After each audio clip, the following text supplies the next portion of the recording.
এত বড় একটা ছুঁচ আর মোটা সুতো শরীরের মধ্যে দিয়ে কিভাবে প্রবেশ করানো হয় দেখুন। আমাদের পুজোর এটা দ্বিতীয় ব্লক শুরু করছি। এটা ছুঁচ সুতোর বানফোড়া। একটা মোটা ছুঁচ দিয়ে তাতে সুতো পরিয়ে যেভাবে সেলাই করা হয় শরীরের মধ্য দিয়ে সেই রকমভাবে সেলাই করে সুতোটাকে বের করা হচ্ছে দেখুন। এই কলাটা সুতোর গায়ে লাগিয়ে নেওয়া হয় যাতে সুতোটা নরম থাকে এবং শরীরের মধ্যে দিয়ে যাওয়ার সময় যাতে খুব পেন না হয়। শরীর থেকে চামড়াটাকে টেনে ধরে এনে কিভাবে সূঁচটাকে সেই চামড়ার মধ্য দিয়ে গলানো হচ্ছে এবং সুতোটাও ঠিক একইভাবে শরীরের চামড়া ভেদ করে এদিক থেকে ওদিক পৌঁছে যাচ্ছে। সেই ছুঁচটা আবার আরেকজনের ঠিক একইভাবে হবে। এই সুতোটাকে টোটাল 3 বার এরকমভাবে পাক দিয়ে শরীরের মধ্য দিয়ে নেওয়া হবে। এই ছুঁচ সুতোটা শরীরের মধ্য দিয়ে টোটাল 6 বার গাঁথা হবে। এই দিকে 3 বার, ওই দিকে 3 বার। এটা একটা বড় সুতো। এইটা থেকে সুতোর দুধারে দুজন থাকবে। প্রত্যেকের শরীরের মধ্য থেকে 3 বার 3 বার 6 বার এই সুতোটাকে পরানো হবে। তারপরে শুরু হবে এদের নাচ। সুতোটাকে ধরে এরা নাচতে থাকবে এবং সুতোটা ধীরে ধীরে চামড়া ছিঁড়ে বাইরে বেরিয়ে আসবে। এইভাবেই হয় আমাদের এখানে ছুঁচ সুতোর বানফোড়া। এখন সবে 1 রাউন্ড হয়েছে। এইভাবে আরও 2 রাউন্ড এরমভাবে সুতোটাকে ঘোরানো হবে শরীরের মধ্য থেকে। ডাক্তারখানায় একটা ইঞ্জেকশন নিতে গেলে আমাদের কত ভয় লাগে, আর এইভাবে একটা সুতো পরিয়ে শরীরের মধ্যে দিয়ে এদিক থেকে ওদিক করা হবে। এইটা দেখার জন্য প্রচুর মানুষের ভিড় হয়। আর আমাদের এই পুজোটা হয় গরমের সময়। বেশিরভাগটা চৈত্র মাসে নয়তো বৈশাখ মাসে হয়। অ্যাকচুয়ালি আমাদের পুজোটা হয় পূর্ণিমাতে।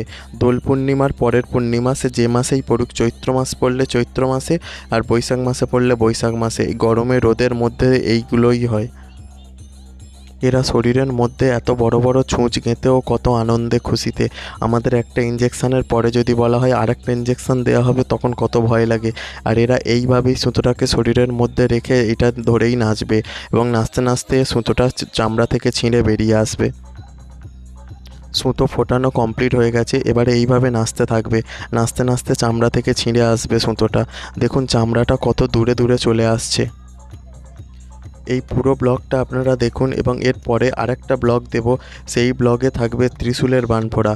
ত্রিশূলের বানফোড়া কীভাবে হয় সেটা পরের ব্লগে দেখাবো। এটা আমাদের পুজোর সেকেন্ড ব্লগ। এই চামড়ার থেকে সুতোটা ছিঁড়ে বেরিয়ে আসতে অনেকটাই সময় লাগে। আর এরা যতক্ষণ না এইভাবে বেরিয়ে আসবে ততক্ষণ এরা নাচতে থাকবে। আর এই সুতো কোনোভাবে শরীর থেকে বের করা যাবে না। চামড়া ছিঁড়েই সুতোটাকে বাইরে আসতে হবে। প্রতি বছরই আমাদের এখানে এইটা হয়, কিন্তু এতে করে কোনো দিন কারোর কোনো ক্ষতি হয়নি। এইটা হওয়ার পরে যেটুকু রক্ত বেরোবে সেই রক্তের উপরে ঠাকুরের সিঁদুর লাগিয়ে দেওয়া হয়। ওটাতেই হয়ে যায়। কোনো দিন কারোর কিছু ডাক্তার দেখাতে হয়নি বা কোনো কিছু সেপটিক হয়ে গেছে এরকম কোনো ঘটনা ঘটেনি। এইটাই ঠাকুরের আশীর্বাদ, বিশালক্ষী মায়ের আশীর্বাদ।